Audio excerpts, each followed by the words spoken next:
All right, so we're going to talk about chapter 2. And this chapter deals with colonization and some of the conflicts that came along with colonization. And you'll notice this chapter covers 100 years, 1580 to 1680. But we actually go back to the early 1500s, and we're going to talk about some of the reasons why these Europeans wanted to leave Europe and began colonizing in the New World in the first place. And we actually start by talking about what was happening in the Catholic Church. If you go back and you remember from chapter 1, how the Spanish were treating Indians and how the Catholic Church got involved a little bit in that. One of the last pictures that we looked at, one of those last primary sources we looked at, was a picture of Spanish torturing Native Americans. And the Catholic Church had a lot of grievances with that because they were like, but we're there to save souls. We're not there to torture then save. We should be saving before we begin, raping and torturing and pillaging, that kind of thing. So there's a lot going on in the Catholic Church in the early 1500s, and that's where we're going to start. And the Catholic Church, early 1500s, they are widely criticized because of some interference in secular matters and everyday life-to-life matters that really didn't have anything to do with the church, and because of immorality and ignorance among the clergy. These clergy were not going through traditional training. They were not going to schools of theology. They were just kind of buying their way into these higher rankings of the Catholic Church. And so this gentleman by the name, he's actually a monk, and his name is Martin Luther, not to be confused with Dr. Martin Luther King Jr., the civil rights activist, but this is Martin Luther, who was around in the 14 and 1500s.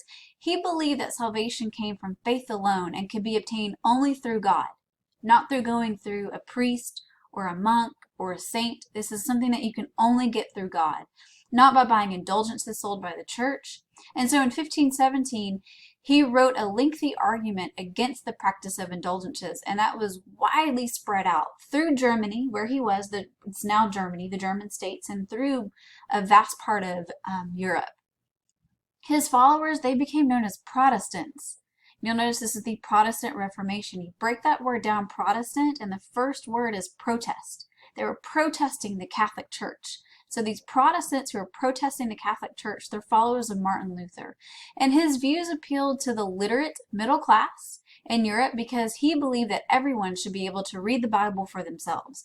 A lot of times what was happening is a lot of people were kept illiterate. They couldn't read and they couldn't interpret the Bible for themselves, and that was done intentionally because you can control people when they don't know what is being said in the Bible, or they don't know what's being said, the written word is, whether that's government documents, biblical documents, anything like that. If you can control the narrative, you can control the people. And that's what he was finding.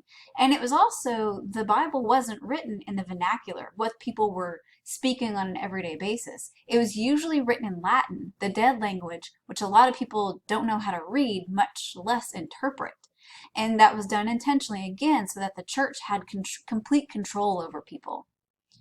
John Calvin, he's another one that's going to break away from the church, the Catholic Church, and he established a Protestant society in Switzerland, in which magistrates and ministers cooperated to rule over the society. Calvin does believe in predestination, though. There's only a certain number of those that are going to be allowed into heaven, and no matter what you do, if you're not on that list, you can be a good person, you can live a good life, you can do all these great deeds, but that doesn't mean at the end of life you're going to go to heaven. The Protestant Reformation, it spread through Europe and also into England. And King Henry VIII created the Church of England, kind of had his own Reformation known as the Henrican Reformation, and he created his own church when the Pope denied him a divorce from his first wife, Catherine of Aragon. You probably heard of Henry VIII. There's that song, Henry VIII, I Am, I Am. What he ends up doing is he wants an annulment from his first wife because she cannot produce a male heir. So he actually becomes the head of his own church instead of the Pope. He becomes the head of the church, and he grants himself an annulment or a divorce. He divorces his first wife. He beheads his second wife. The third wife lives. He divorces his fourth wife, beheads his fifth wife, and his sixth wife, she actually outlives him. And I think I misquoted that on his third wife. She ends up dying. So divorced, beheaded, died, divorced, beheaded, survived is kind of the order. But he grants himself these annulments or these divorces, and in the end, he's trying to allegedly have a male heir, and that's why he does that. And despite this split, the Church of England, it does retain many Catholic practices. It's just another name. It's the Anglican Church or the Church of England, but all the same saints. The worship services are almost exactly the same. The hierarchy within the Church of England, it mimics or kind of mirrors the Catholic Church. So there's not a whole lot of differences between the two. In Spain and France, the Catholic Counter-Reformation prevented Protestantism from gaining much traction. The Council of Trent, that was held between 1545 and 1563, that aimed at reforming the worst abuses of the Catholic Church. All those things that Martin Luther was saying, this is wrong with the Catholic Church. You know, the clergy aren't trained. They're getting money to grant these indulgences. They're corrupt. What the Catholic Church did is they went back and they retrained and really looked internally at the church itself and tried to fix all those problems that were internal and external problems. Religious upheavals contributed to empire building in North America as religious leaders urged followers to expand across the Atlantic. And also religious conflicts in Europe led to crises that pushed people to immigrate to the New World. So kind of think about it in this way. If your king is Catholic and you're a Protestant, you're not a member of the Catholic Church, he's going to persecute you. He and his minions may run you out of town. They may burn your business down. You may not be able to expand your business into certain parts of the city anymore because you're Protestant, and vice versa. If your king or your leader is suddenly Protestant and you're a Catholic, now you're on the outs. You might be run out of town. You might be ran out of the country. You might be persecuted. You might be killed. And so there's reasons for people to be pushed out of Europe and being pulled to the Americas where they can practice whichever religion they want to without fear of discrimination, without fear of persecution. So that's going to lead a lot of people to being pushed into exploration and being pushed into settling of the New World. So let's talk about Spain for a minute and their global empire, and as it's declining, kind of opening this void for these other nations like the French, the Dutch, and the English to come in and fill in that void in the New World. Spaniards, they do continue to expand further into North America, and because of the Counter-Reformation, Spain does begin to emphasize its religious mission. It is no longer gold, glory, God. It is now God, glory, gold. Franciscans, they are an order of monks. They established missions among the pueblos in New Mexico, and many pueblos converted, but they maintained some traditional practices in spite of Spanish opposition. The Franciscans forced the pueblos to adopt European ways and use them as forced labor in defiance of Spanish laws. Wealthy landowners also demanded goods and labor from the pueblos. This forced labor, think of that as it's forced slavery, essentially, is being put onto the Pueblo Indians. In 1598, Juan de Onate, he established a trading post and fort in the Rio Grande Valley. His soldiers stole Pueblo corn and raped or murdered those who resisted. The Pueblos, they did fight back, and they killed 11 soldiers. In retaliation, the Spanish killed 800 men, women, and children for those 11 soldiers. Most Spanish settlers subsequently left the area to avoid reprisals. In 1610, the Spanish returned to found Santa Fe, and they established a network of missions and estates owned by encomenderos. The Pueblos initially accepted the situation, in part because they hoped the Spanish might protect their villages from raids by neighboring tribes, but also they lost faith in the Franciscans when drought conditions did not improve. Like, okay, we'll take on your God. But then nothing came of that. Things just got worse when they accepted the Spanish and they accepted their God. The Spanish began focusing on maintaining control of the Pueblos and gradually began losing control of eastern North America. So they had places in Florida and Georgia and the Carolinas. That's where some of these Spanish holdings were, but they were so focused on what was going on in the Southwest that they began to concentrate their military and their efforts in the Southwest and kind of gave up the eastern seaboard. Here is an example of one of the missions. This is San Esteban del Rey mission. You'll notice in this picture, though, some modern technologies. There's some antennas here and some electrical wires. But this is one of those original missions that was established in the 1600s. So because of that void, because they're not concentrated on the East Coast anymore, they're trying to put down the Pueblos and the revolting Indians in the Southwest, it leaves a void. And France is going to enter the race for empire.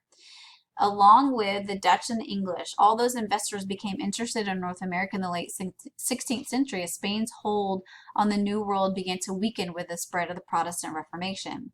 In 1588, England, with the help of the Dutch, they defeated the Spanish Armada. Philip II of Spain had hoped to invade England in retaliation for England's attacks on Spanish shipping. And although France was Catholic, French explorers adopted different attitudes and policies.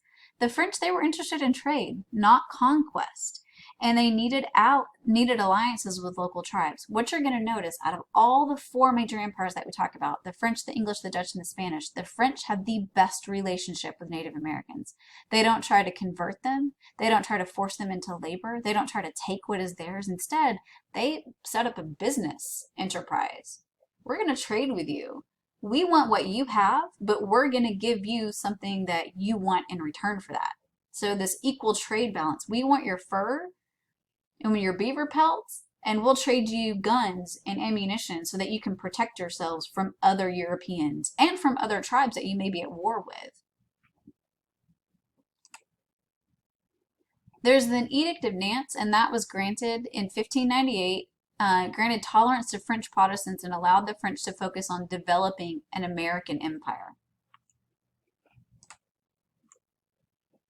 Samuel de Champlain, he founded the first permanent French settlement at Quebec in 1608, and he allied with the Hurons but made enemies of the Iroquois. Few French settled in North America in spite of a flourishing trade with the Indians. Government policies and the harsh Canadian winters, that's what's going to discourage a lot of mass migration. Despite Catholic criticism, some fur traders married Indian women, which gave the traders kinship ties to powerful tribes. And as the fur trade expanded from Canada into the Great Lakes region, the traders were critical in warding off English expansion. Just really quickly, if you guys like to Netflix and chill a lot, there's a really great series on Netflix. Jason Momoa is in it, but it's called Frontier. I believe it's 3 seasons, but it gives you an idea of kind of these French trading posts that were set up in Canada and the alliances that they made and the enemies that they made while they were there. So it's called Frontier. And if you have, a weekend, I do encourage you to watch that just to kind of get an idea of what's going on. And also it kind of explains how a person from nothing can rise very quickly through the ranks. If you follow the storyline, there's an Irish girl who is like a street rat. She comes from nothing in Ireland, but the way that she's brought into society and rises through the ranks, that does tell us a little bit of a side story about how women were able to get ahead and marry up in the New World. Let's see, the French, they established Montreal in 1643, but as they expanded beyond the St. Lawrence Valley, their Huron allies were left open to attacks from the Iroquois. The Iroquois, with Dutch weapons, assaulted Huron villages and killed dozens of Jesuit missionaries. In spite of war and disease limiting France's ability to fully exploit its North American empire, French explorers expanded their territory across Canada and southward along the Mississippi all the way down into Louisiana. French missionaries were less rigid than their Spanish counterparts when it came to converting Indians. They tried to tie native beliefs to Christian doctrines and engage the Indians on their own terms. Unfortunately, those alliances were devastating in the long term as disease ravaged the Indians, and the Jesuits ultimately sought conversion, not accommodation over time. So let's talk about the Dutch. The Dutch were there for economic goals, not religious.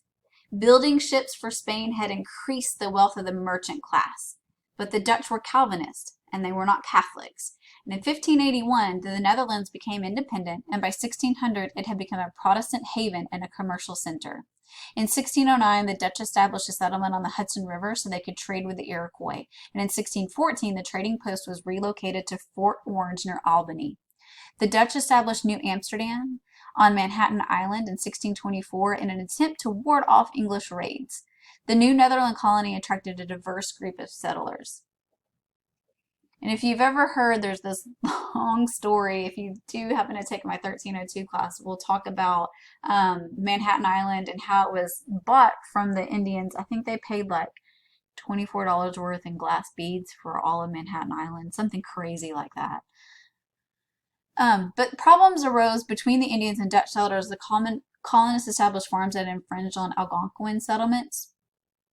and Dutch livestock ravaged Indian cornfields.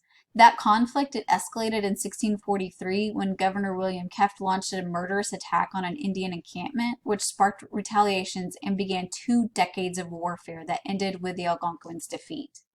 The Dutch, they began trading with Mohawk Indians for beaver pelts. The Mohawks' ties to the Iroquois Confederacy gave them access to beaver skins and beaver's fur, and that had died out in the Hudson Valley. Reports of conflicts and atrocities on both sides reached the Netherlands and slowed migrations because of this conflict, the war that's going on for 20 years. A lot of people are like, I don't want to go somewhere where it's war-torn and where they're purposely attacking Europeans. Why would I want to go there? That's a death sentence. And so that's really going to slow down migration. And the Dutch, they will surrender New Amsterdam to the English in 1664. This is New Amsterdam, a publication that was sent showing, if you kind of look in the background, it's this booming city. It's on a port, looks very wealthy in the background, and you look at this woman and this man, they're very well dressed. This is probably from the merchant class, showing Indians working in the background, the natives. But this was like a way of enticing people to come. Like, look at this great wealth. Look at this modern city in the back. Like, yeah, you have these savages, but the modern city and the wealth that can come with that, that's what they're trying to attract people to. Okay, let's switch over and talk about the English. We talked about the Spanish, we talked about the French, a little bit about the Dutch. Now we're going to talk about the English. And why we focus so much on the English is that's because we tend to focus on the foundation of American history with the English and the 13 colonies, which grows the United States eventually. So that's why we focus so much on English colonization.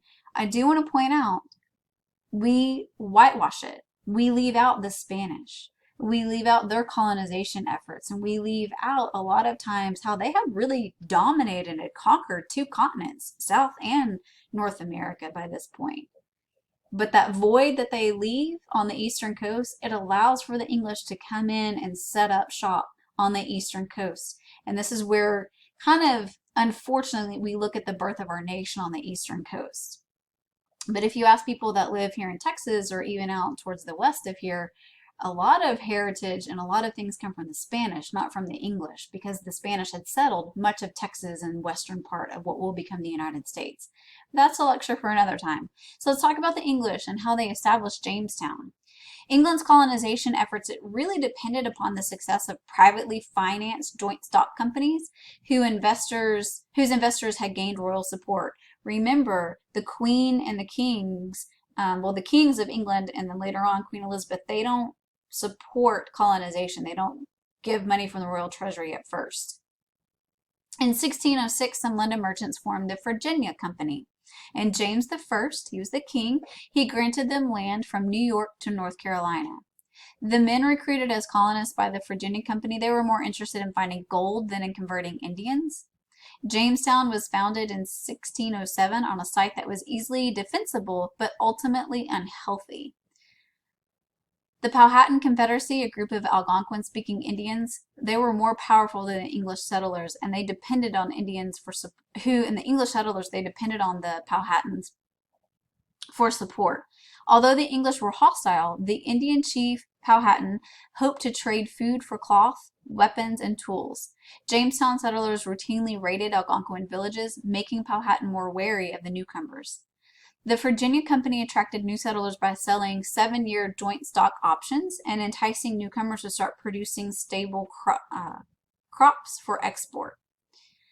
Those who could not pay cash, they could become indentured servants in Virginia, and they received land after they worked for 7 years. In 1609, 600 new colonists arrived in Jamestown. The new colonists had not brought enough supplies, and a severe drought limited the Indians' ability to really step in and help. And so the starving time, that lasted through the winter of 1609 through 1610, and it killed a lot of the colonists. And they were even thinking about jumping ship, like literally, we are going to leave this place, get on a ship, and go back home because we're not going to be able to make it. However, it was saved in June of 1610 by the arrival of new colonists and fresh supplies. A larger population encouraged a more aggressive posture towards the Indians.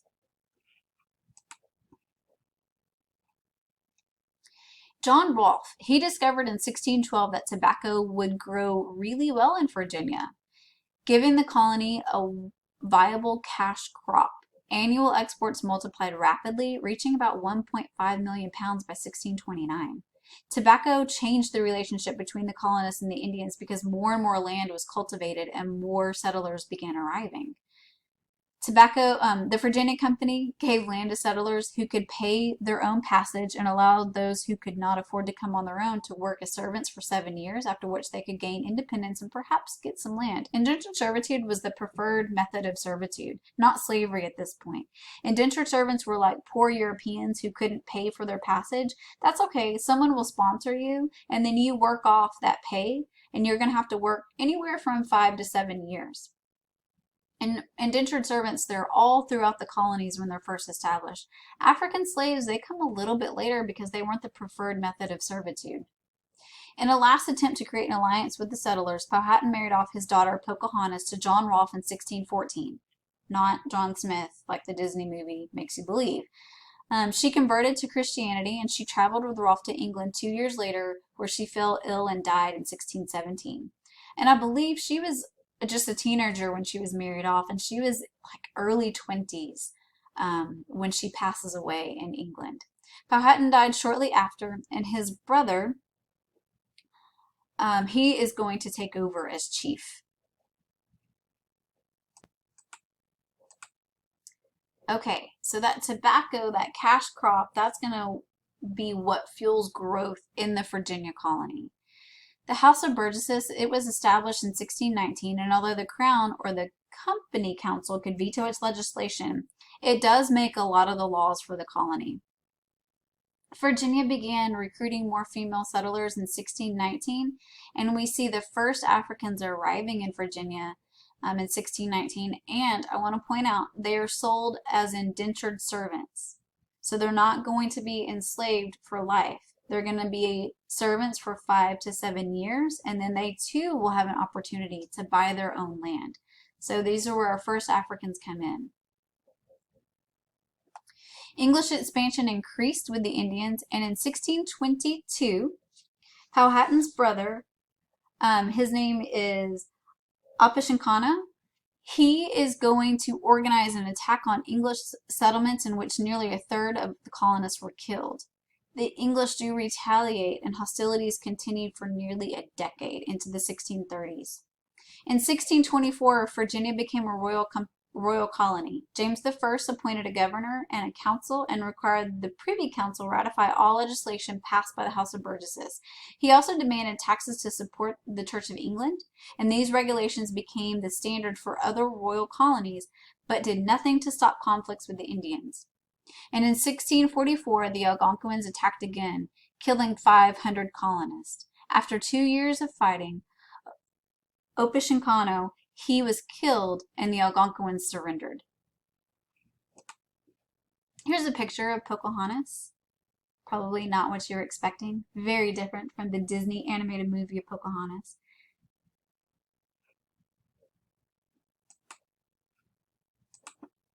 Let's talk about some expansion, some rebellion, and the emergence of slavery. Virginia was a successful colony in the 1630s, as wealthy planters used thousands of indentured servants from England and Ireland as well as Africa. Maryland was founded in 1632, and that's a place for Catholics. It was a Catholic haven by Celius and Leonard Calvert, who recruited artisans and Protestant farmers along with Catholic merchants and aristocrats to settle the land.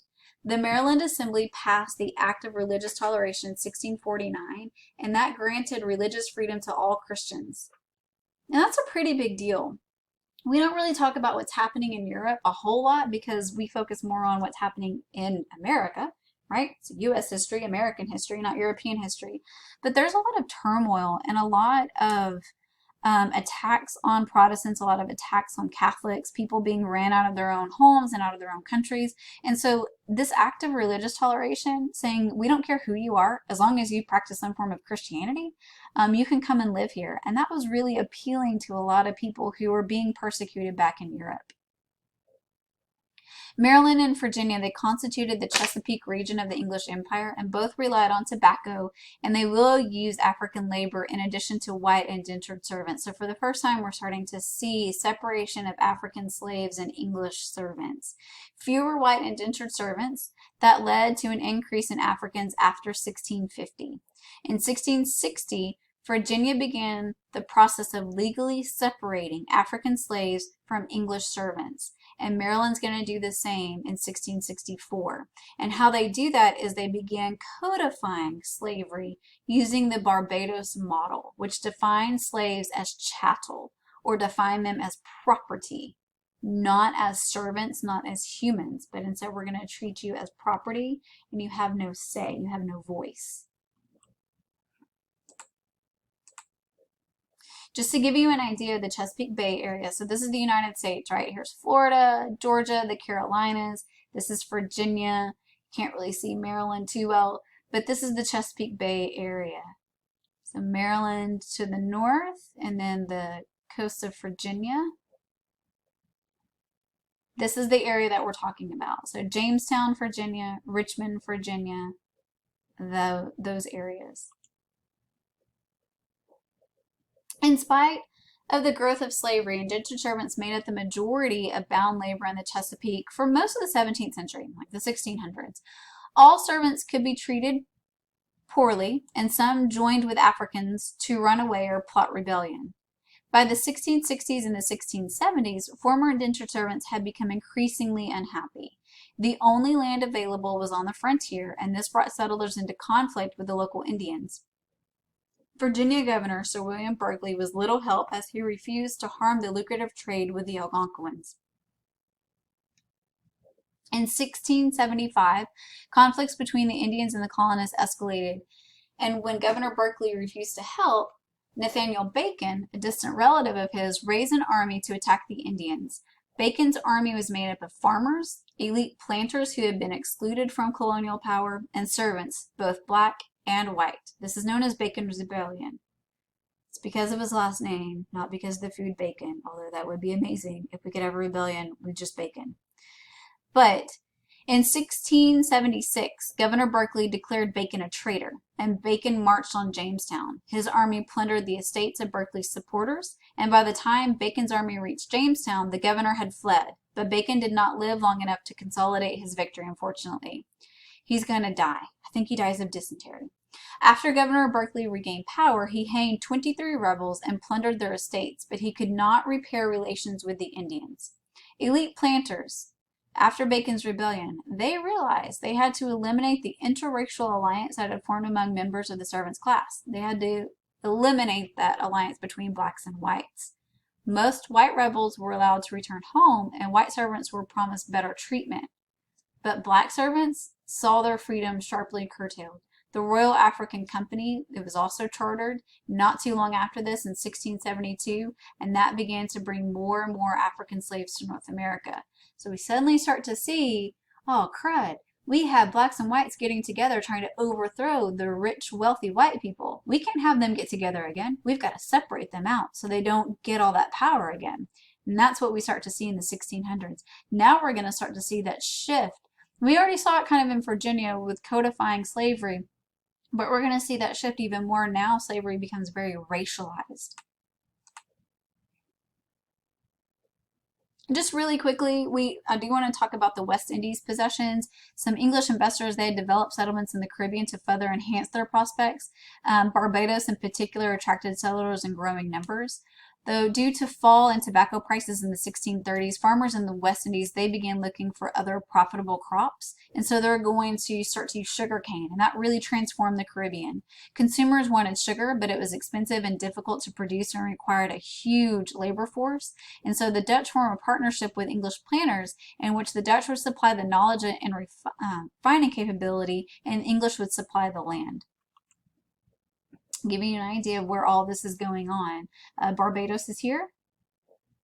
It's 2,000 miles from Barbados into Charlestown or Charleston. There's Cuba. This is where Columbus first landed. You'll notice today that this is the Dominican Republic and Haiti now. Kind of also explains why they speak two different languages, because the French are going to take over this part of the island and the Spanish over this part. Here's Puerto Rico, the Virgin Islands, British holdings, all in here. But this is where they're going to start the sugarcane and sugar refining processes. All right, let's talk about the Pilgrims. You probably remember the Pilgrims. I know when I was little and going through school, we had to dress up as either Pilgrims or Indians. It was very racist. Anyways, English Pilgrims. It's a religious group, actually, the Pilgrims. But they purchased a charter from the Virginia Company that allowed them to create a settlement with minimal interference. The Pilgrims wanted to form their own church and community free from influence of Catholicism or Anglicanism. A small group embarked on the Mayflower in September of 1620. The ship veered off course and landed on Cape Cod in December, and before leaving the ship, the settlers led by William Bradford signed the Mayflower Compact. This is the first written constitution adopted in North America. The Pilgrims established Plymouth, but they were unsure how to interact with the local Wampanoag Indians. Not knowing the Wampanoags had been weakened by a smallpox epidemic 2 years prior to their arrival and were unable to launch any type of attack. Only half of the settlers, though, survived the first winter due to different diseases. Samoset and Squanto, you've probably heard of Squanto before. They had learned English from English explorers, and they negotiated a peace between the Pilgrims and Wampanoag chief Massasoit. Massasoit wanted an ally against his traditional native enemies, and the Pilgrims learned how to survive and grow crops in the region. In 1621, more settlers arrived, and the following year, the Pilgrims received a charter from Plymouth Plantation, or for Plymouth Plantation, which granted them some self-government. Miles Standish led an attack on the Massachusetts Indian tribe in 1623, causing the survivors to flee. Standish ensured that Massasoit was the most powerful chief in the area. Also in the 1620s, the Puritans began to settle in North America. Besides being persecuted in England, they faced declining economic prospects and believed that the English church and government were corrupt and they were being punished by God. So the Puritans considered New England to be a safe haven. John Winthrop helped the group get a royal charter for Massachusetts Bay and believed that the Puritan settlement would become a model, a city upon a hill, and inspire reform in England. About 1/3 of English Puritans immigrated to Massachusetts Bay. They were better supplied and more prosperous than early settlers, and they learned from the mistakes of their predecessors. The Puritans arrived on the North American coast in 1630, and they named their settlement Boston. They kept all records of the Massachusetts Bay Company with them. All adult males were eligible to vote. They elected a governor and a deputy governor and a legislator. During the 1630s, another 18,000 Puritans immigrated to New England, and the colony prospered as a commercial center, shipping codfish, lumber, and grain crops to Europe and the West Indies. The Puritans expanded quickly, and the legislation, or general court, developed policies for creating townships with support for a local church and school.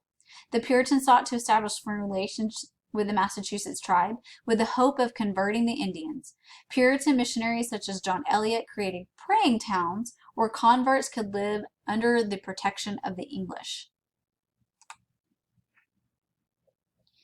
So kind of this Puritan worldview and how they see the world.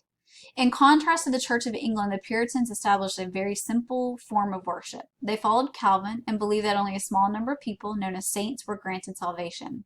Becoming a saint was predetermined by and known only to God, but Puritans believed that saints showed visible signs of conversion.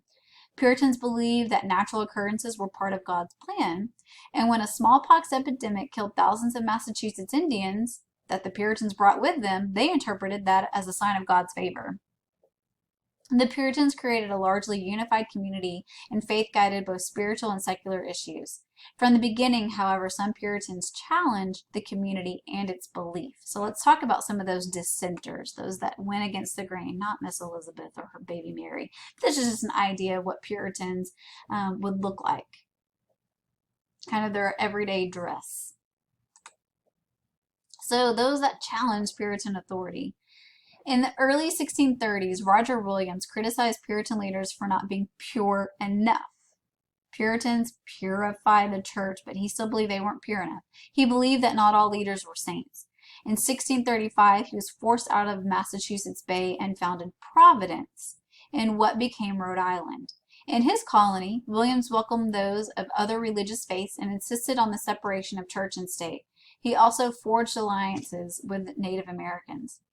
In 1637, Anne Hutchinson was accused of sedition because she had criticized Puritan leaders for opposing a pure covenant of grace, after Hutchinson claimed that she had received an immediate revelation from God. She was convicted of heresy and banished. Hutchinson was also a threat because she was a woman. Puritans believed in a form of patriarchal hierarchy, and thought she had stepped out of her divinely ordained role as a woman or a second-class citizen under men.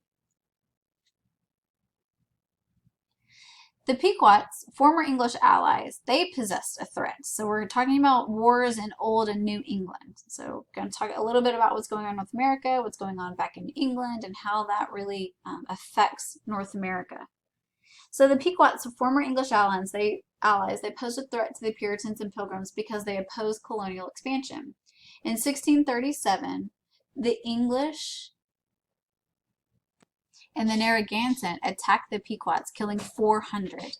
Puritans in England fought against King Charles I in a civil war that began in 1642. So this is back across the pond, back across the Atlantic. And in this conflict that pitted Parliament against the king, so kind of like Parliament is like House of Commons, House of Lords, those that are making laws and helping the king, that's like their government, like our Congress. So they stood against the king, and the Puritan Oliver Cromwell, he led the Protestant parliamentary forces to victory. Charles I was eventually executed, and Parliament established a Republican Commonwealth. So they're not going to have a monarchy anymore. And Oliver Cromwell, the leader of this civil war, he ruled as a military dictator until his death in 1658. And at that point, Charles II was recalled to take the throne. And the Puritans realized their only hope for a godly society lay in North America. So for a few years, it was a Republican Commonwealth, no monarchy, but then eventually the monarchy is going to be reestablished in England. But during that Civil War, English settlements had expanded throughout New England, and these settlements developed with not a whole lot of oversight, because England and its rulers were in the middle of a war. They couldn't really worry about what was going on in the colonies. The English, they had acquired New Amsterdam by 1674, and they could claim dominance along the North American coast. So kind of gives you a very brief and general overview of what's happening in England and also what's happening in the colonies.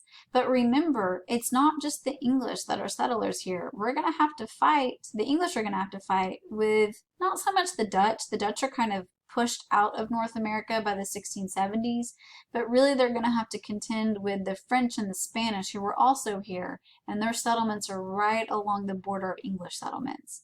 So stay tuned for chapter 3, and we're going to dive more into some of these conflicts between these empires.